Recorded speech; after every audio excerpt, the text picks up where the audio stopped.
I had to describe the team in one way last year, it'd probably be cohesive. I just felt like everybody just got along with everyone from the get-go, and we just kind of stuck together, and we only grew our friendships as the year progressed.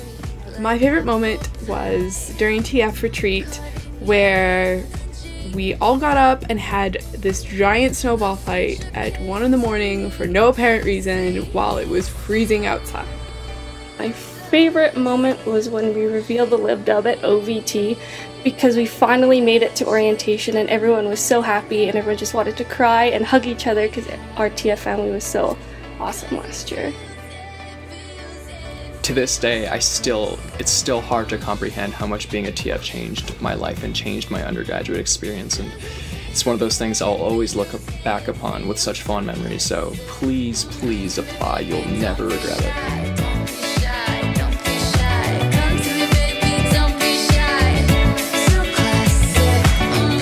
From all of last year, what was one moment that really sticks out? Oh my gosh. I can't think. Just one?